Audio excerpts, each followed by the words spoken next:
So today I'm going to be talking about what to do when children come back from school. So, of course, sending children to school is not easy, and I spoke about the morning rush and what to do about it in the previous video. Today, I'm going to talk about what to do when children come back from school. You would think that is easier than actually sending children to school because that's the end of the school day. There effectively is not that much to do anymore and so on, and so you would believe that that would be an easier time of the day, but usually it is not. So it's again a time of conflict.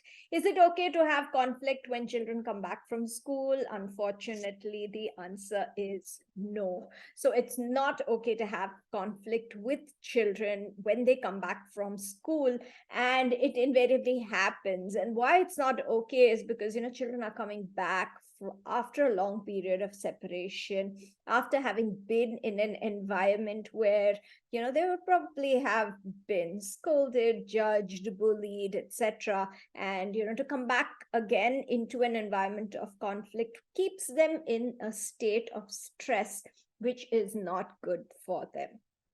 So, what is this conflict about? So, many children come back and they immediately, as soon as they see their parents or their mom, especially, they go into a meltdown. They start throwing a tantrum. Many children start throwing a tantrum to buy something from the shop nearby.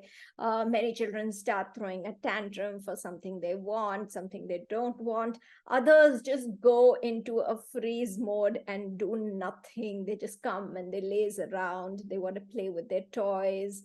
Some go off to the playground directly. They refuse to come back home and so on. And all these things, with parents in a hurry, and parents are always in a hurry because they have so much to do, it becomes very, very difficult for the parent, of course. And it invariably, ends up in the parent shouting at the child, the parent scolding the child, being unhappy with the child going from tantrum to tantrum to tantrum to, finally complying, or the power struggle ending with the parent saying, okay, buy this, take that, do whatever, to end the conflict.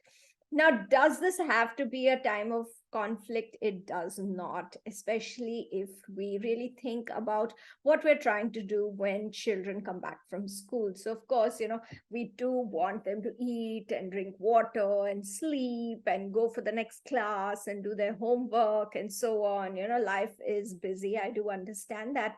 But it's very, very important for us to understand that the connection is the most important thing that children need at this point, much more than the food, the water, the sleep, the extra class, the homework, etc. And the connection is what we need to give them when they come back from school. So when children come back from school, they've been separated from us for a good 3-4 hours at least. Even the youngest child has been separated from us for 3-4 hours. The children have been in an environment where they're expected to behave a certain way, where they're expected to follow instructions, to comply, to conform to certain norms in order to be accepted. And when they come back, we must do the reverse of all this. We must show them that we love them no matter what. Unconditional love. We accept them no matter what. Unconditional acceptance, whether or not they're behaving themselves in a certain manner. And this is really, really important because all of us need our safe space. So when we come back home from office or work or wherever we've gone for the day to do work, we come back and we, as soon as we enter come inside the door and shut the door, we're no longer the version of ourselves that we were when we went to work. So for the outside world, there's always a version of ourselves that we project, and it is tiring, it is exhausting to project that version after a while because it requires immense self-control and constant thinking and adapting. And when we come inside the house, we want want to be ourselves, to just let go, to not worry. Now, it's exactly the same with children. When they come back home, they need a safe space to be who they are without judgment, to be loved for who they are and not what they do, and not to be criticized, compared, hurried, pushed in any way.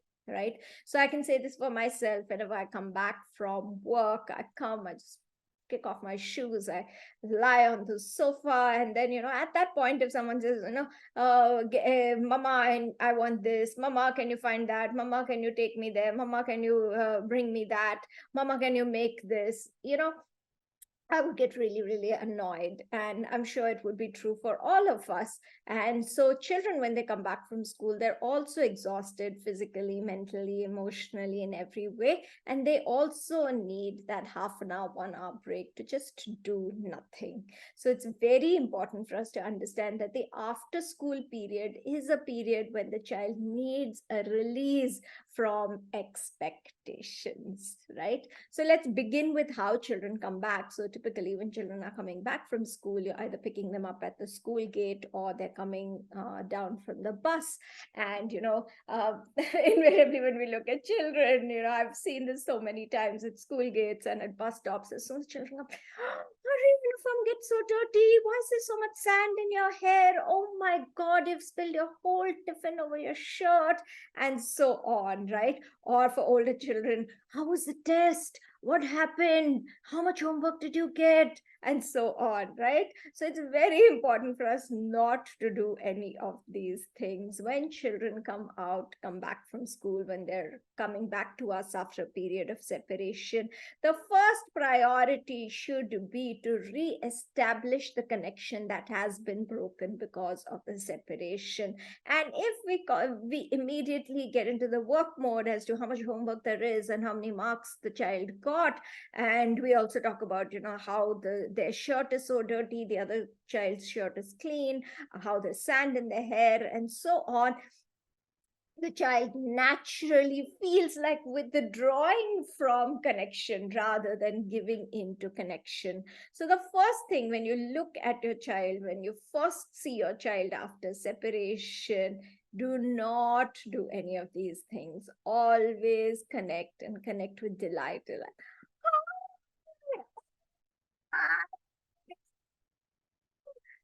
So if you go somewhere and you're meeting someone after a few days or even a few hours, you would like it if they looked up at you and they said, hey, hi, nice, good, you've come, right? That's the way we want to be received.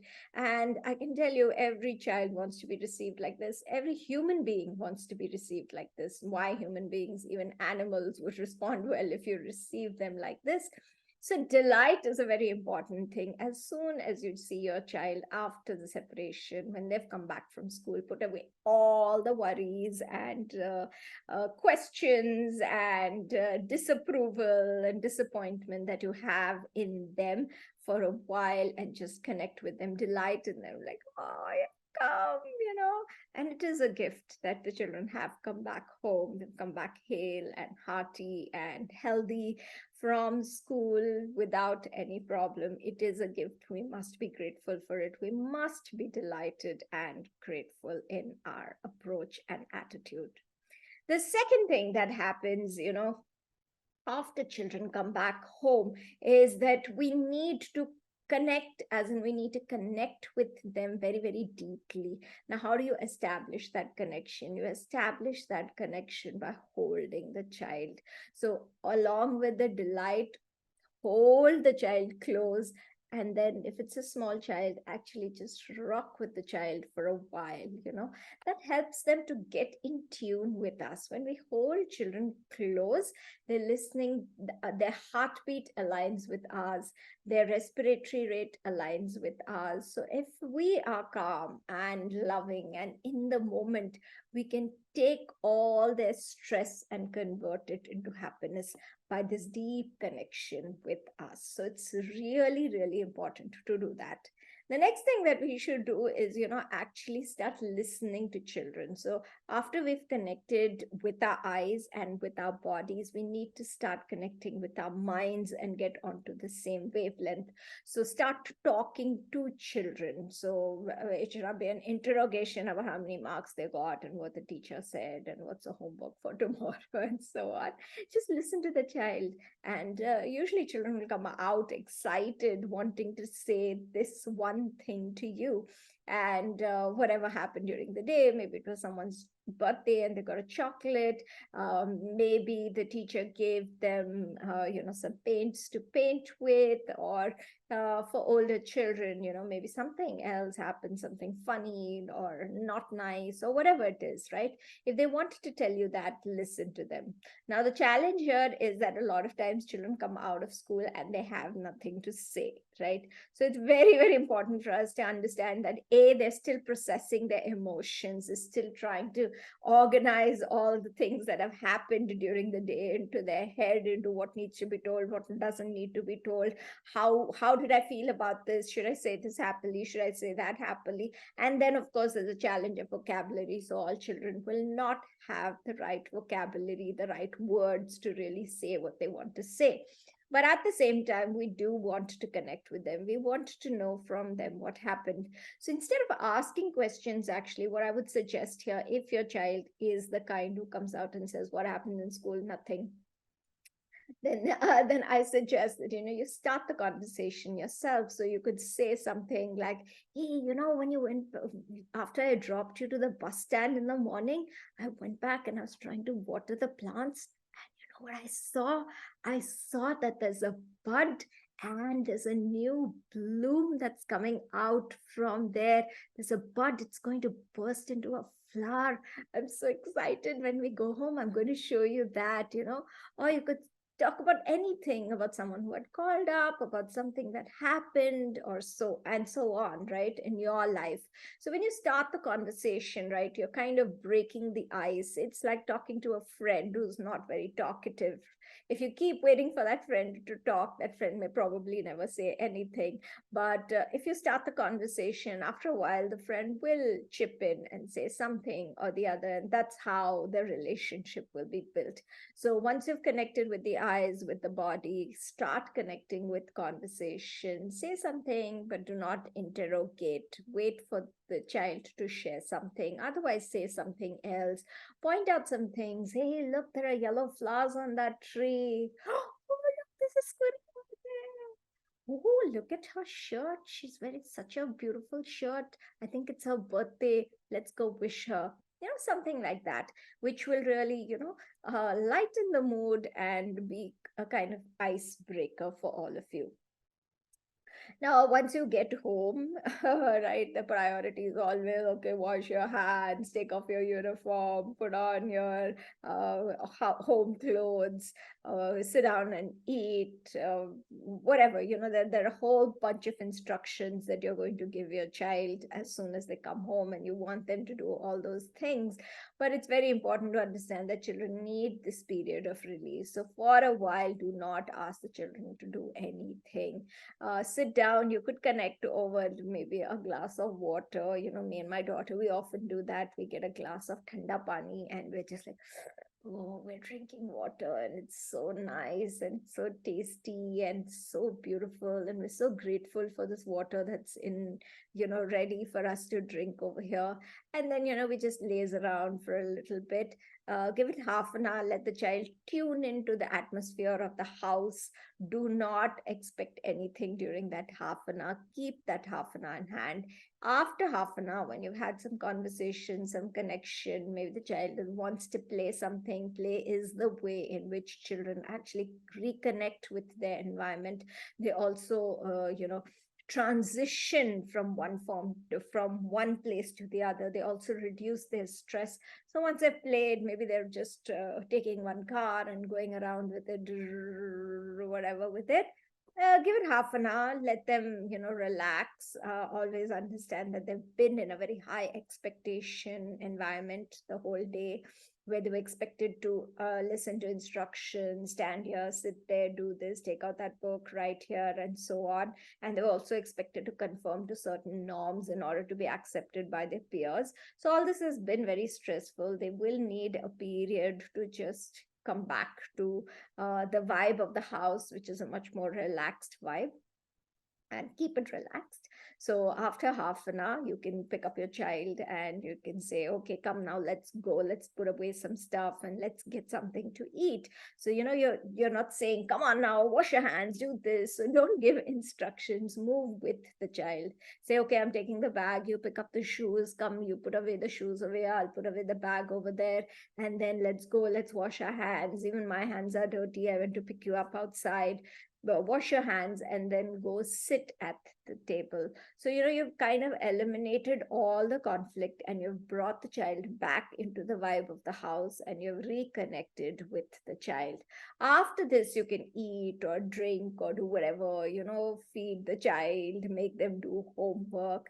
Remember that, feeding the child food is about feeding the body, but the body cannot actually eat or do anything with the food, will not even be hungry for the food if the soul has not been fed. So, the food for the soul is connection, conversation, communication, safety, and so on. Play, in case of children, of course. So when children have all these things, when their soul has been fed, then they are hungry enough to eat food. If before that you do offer them food, you will find that they will not eat anything. They will complain, they will throw a tantrum for some junk food, and you will start thinking it's about the junk food, but actually it's a lack of connection that has led to this. The second thing is, also about the homework and extracurricular activities. So all of us are worried, the homework has to be done. But remember that, before the thinking brain can be taught anything, the emotional brain has to settle down. So when we're out of the house, wherever we go, even if it's the safest space on earth, it cannot be as safe as our house, where we are accepted no matter what we do. We are never judged, we are never scolded or reprimanded for being ourselves. So no place on earth is as safe as this. So whenever we're outside the house, we are feeling slightly unsafe. Every child is feeling unsafe outside the house, just like every adult does. So when they come back, with our conversation and connection, we need to establish that emotional safety for them. When they feel safe in the house, then only will they actually start using their thinking brain and even be able to do their homework. So it's very important that we have this period of relaxation and reconnection to establish this safety such that the child can then go on to do their homework. Of course, when we have children, we want them to learn a whole lot of things. So typically on school days, we also schedule other extracurricular activities, but it's very important not to overschedule children. If you are constantly telling your child, come, do it fast, you've still not finished this, we are going to get late, and so on, understand that you have overscheduled your child. When children come home, they want some space to do things that they want to do things their way, to play without instruction, free play, in other words. If at that time you rush them because you want to take them to another, extracurricular activities, whether it's tennis or tabla or swimming or dancing or whatever it is, you will find that the child is very reluctant. There will be a period where you're constantly nagging. Maybe you get angry, you shout at the child, you even hit the child in order to move the child through the routine and ensure that they get to the extracurricular activity in time. Then at the extracurricular activity, because the child arrives in a bad mood, has not had that period of rest which they needed, that time to be free and creative, they will not be in a good mood at the extracurricular activity. They will learn nothing over there, And you will then end up saying, oh, children are not interested nowadays. My child is just not interested. They don't care, and so on. And that's just not true. The problem is with the routine. So do not overschedule children. Remember that, sometime or the other in their life, they will learn all these things. But if we put them into a mode where they're feeling unsafe and are not connected with us, where their soul is not satisfied, teaching them anything will be totally pointless. So do not overschedule children with activities. It's very, very important for us to understand that, children, they're doing a lot when they're going to school. It is a big thing for them. It seems to us like, what did they do? They just went to school and they sat in the class and came back. But school is like a battle. It's like a battle every day. You constantly get scolded, judged, bullied, rejected in every way. And when children come back, we should end that conflict, that state in which they're on high alert and trying to settle in. We must not make them fight for our love, that we will love you if you put away your shoes. I will love you if you wash your hands, right? That should not be love. Conditional love should not be part of the routine when children come back. We must allow them to just be themselves, to relax for a while, and then begin everything else. So if you have any questions about this, I would be very happy to answer them. Please post them in comments, and please follow and subscribe, because I will be coming up with many other topics like this. If you have suggestions on topics, please do feel free to comment and let me know. I would love to speak on a topic that will be beneficial for you. Thank you so much. I will see you next time.